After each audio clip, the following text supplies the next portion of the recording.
Remember this scene from the end of The Dark Knight? You're either die a hero, or you live long enough to see yourself become the villain. There's a similar concept I'd like to share. A series either ends on a high point or it goes on long enough to overstay its welcome. The Dark Knight certainly had its fair share of problems, most of which can be summed up in a 2.5-minute song. As I ride on my bike at the end of Dark Knight, there's a few plot points that just don't feel right. Many of the problems that apply to The Dark Knight Rises also apply to The Dark Knight, however to nowhere near the crippling extent. I am of the mind that The Dark Knight is somewhat overrated, but I can still recognize that it is a good movie. Before moving on, I'd like to quickly pose a premise. The audience should never be expected to suspend their disbelief to enjoy a story. All events must make sense within the context of a set of consistent and understandable rules. This means that good fantasy such as Lord of the Rings doesn't require suspension of disbelief to enjoy, because it never breaks its own rules. Keep this concept in mind as you watch the rest of this video. A premise can be as irreflective of reality as it wants to be, it just has to establish a rule set and abide by it. Much of what follows will consist of nitpicks. However, I will end up outlining core issues that make The Dark Knight Rises a truly irredeemable movie. So, after an unnecessary scene meant to recap the ending of The Dark Knight, the real opening scene of the movie begins. I'm going to carefully detail what transpires in the scene before I proceed to outline its flaws. A CIA agent is meeting up with a trusted contact who has apprehended a scientist named Dr. Pavel, who is of interest to the CIA. To the CIA agent's surprise, the contact has also managed to capture 3 men who he's told work for Bane, an infamous mercenary. Upon learning this, he lets these 3 men, along with Dr. Pavel, onto his plane. After the plane takes off, the CIA agent informs the captives that the flight plan he filed with the agency only mentions 1 prisoner. He then goes on to imply that he'll only let the first one who rats on Bane live. After faking the killing of the first prisoner, one of the captives calls the CIA agent's bluff. Or perhaps he's wondering why someone would shoot a man before throwing him out of a plane. The CIA agent unmasks the prisoner, only to find out that the prisoner is wearing a mask. It turns out that this prisoner is none other than Bane, the leader of the mercenaries that the CIA agent has been investigating. After some mutual taunting, Bane reveals that getting captured was part of his plan. Almost immediately after this, another much bigger plane flies above the CIA plane and pulls off this maneuver.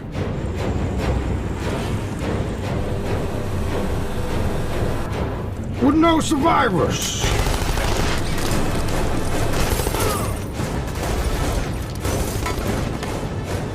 After blowing the tail off of the plane, the mercenaries storm the interior and kill the last remaining CIA agent.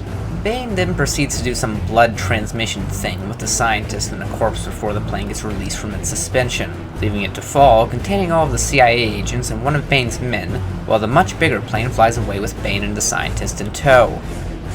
This opening scene has a lot of problems. Firstly, the CIA is shown to be ridiculously incompetent in this scene, especially in contrast with Bane's mercenaries.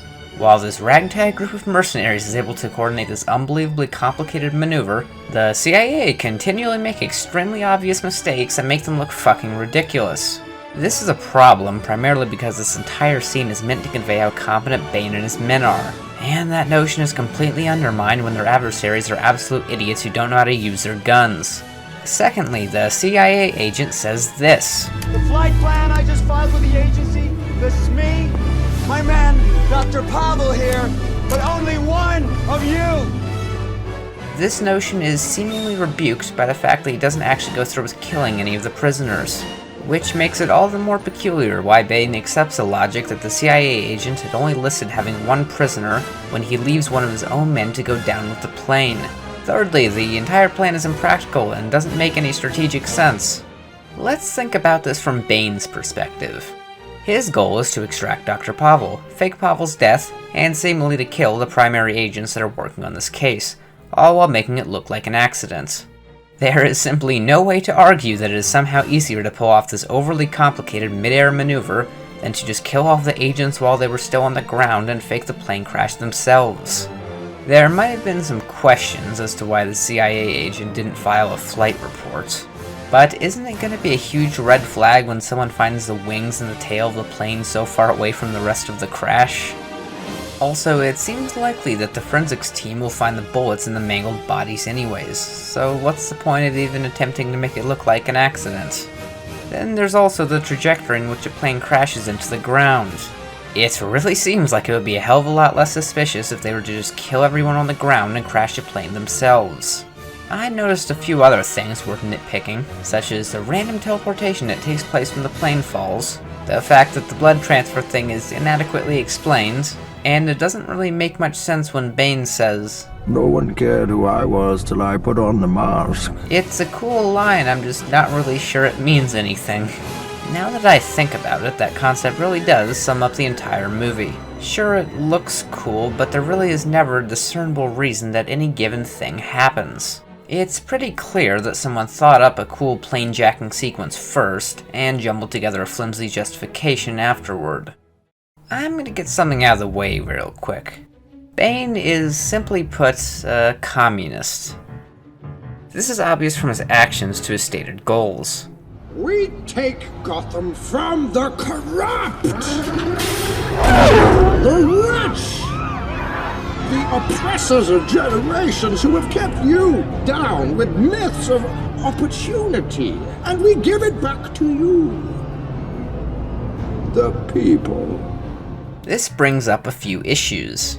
In real life, communists are extremely incompetent, and are only able to achieve any form of power through corrupt leaders who turn a blind eye to their transgressions. The average communist can't even do math, so how am I to believe that Bane and his fellow Bolsheviks are capable of the extremely technical maneuvers that they consistently pull off throughout the course of this movie?